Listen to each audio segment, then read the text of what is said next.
Hey YouTube, this is Sean Sandridge. Thank you so much for stopping by my channel. To my subscribers, good morning. I hope you're having a great Monday morning. And for those of you who aren't subscribers, please hit the thumbs up button if you like what you see, make comments, and subscribe to me. So, Jumpstart January, and this is the theme week of family. And what I want to do is talk about, I touched on it briefly, but I thought this was a good thing to start out with since The Real Housewives of Atlanta was on.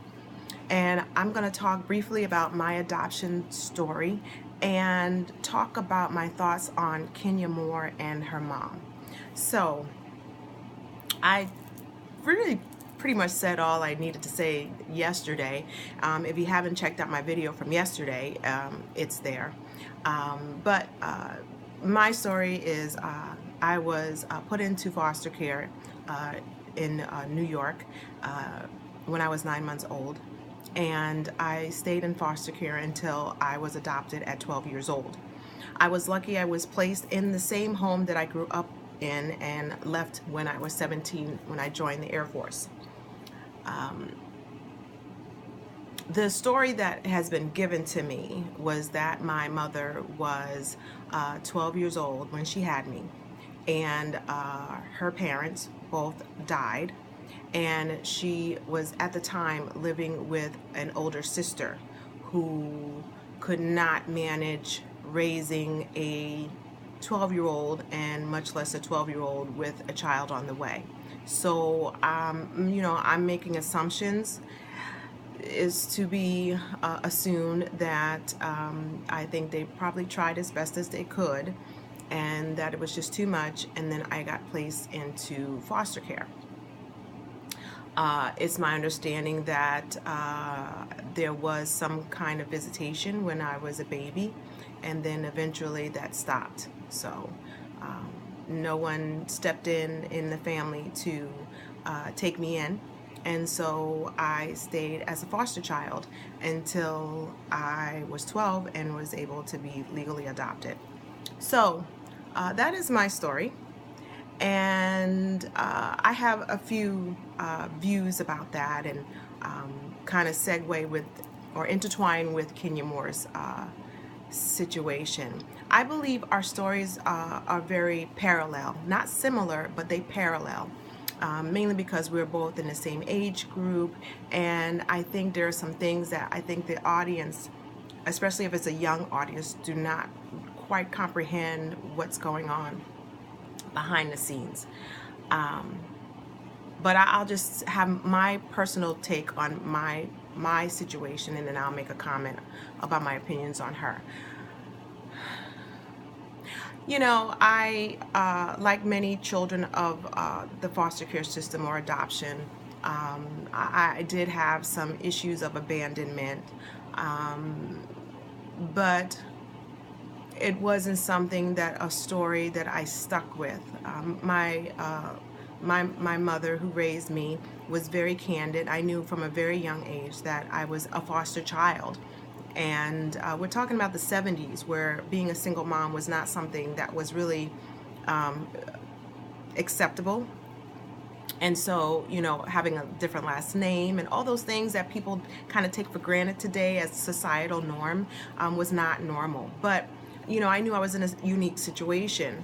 And I never used or thought that my circumstance, if you want to call it that, was going to be something that was going to stop me or make me stand out. I kind of used it for fuel, and I used it to rise above the situation. So, and I believe Kenya Moore has done that as well. But I think the difference between her and I is that she's still stuck in her story. And she has not resolved, it's very evident, she has not resolved the issues with her mother. Now, on my situation, I never really wanted to pursue that. There was many reasons. The primary reason is that I had a mother who raised me, and I just really thought that it would just be a slap in her face, that I would want to pursue somebody. who really all they did was give birth to me. And I just didn't feel like respectfully I could do that. But after her death, it was something that, I left open. I did not really even consider pursuing information about my birth parents until my own children were born. And just recently, the last several years, my children have been pushing me to pursue that. And so any information I find out regarding my background is really because of them. It has nothing to do with me. It is nothing that I have felt like I'm missing out or need to know. It's a burning desire of my children, and that's the only reason why I'm pursuing it. Now, if the door was open and I had birth parents that wanted to meet me, I would definitely leave that open. But on the same token, if I got a notification that the powers that be, that they knew that I was pursuing information regarding them, and they said, well, we don't want to be contacted, I would respect that. And I think that's where kind of my story ends and Kenya's stories begin. And my heart really went out for her. I watched the review of Much Love from KY and Ashley Miller, and they were talking about, she's reunited with her father. Evidently, her mother was 15 and her dad was 16 when they got pregnant with Kenya, and the mother didn't want to have anything to do with her. And she's made that known. When Kenya was first introduced to the housewives, that was part of her storyline. And so this isn't anything new. I think Kenya is searching or chasing after something that she's never going to get. It's very evident, and it's hard to hear that.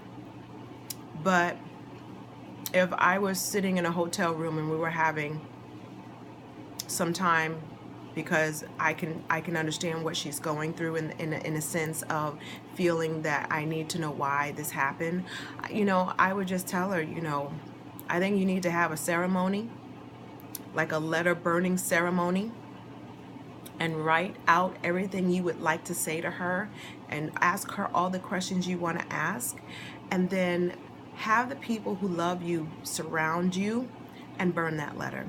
Because the truth of the matter is that this is obviously not the first time she's reached out, and consistently the birth mother has said, I don't want to have anything to do with you.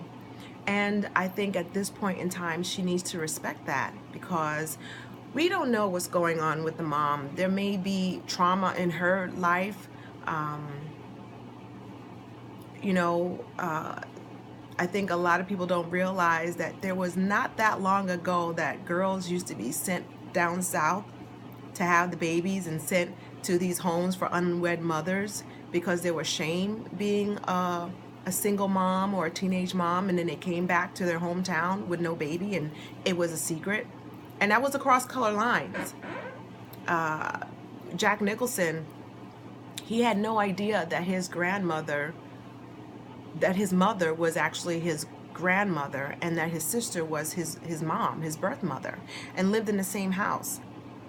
So, we don't know the dynamics, and the trauma that brings on to someone giving birth to a child.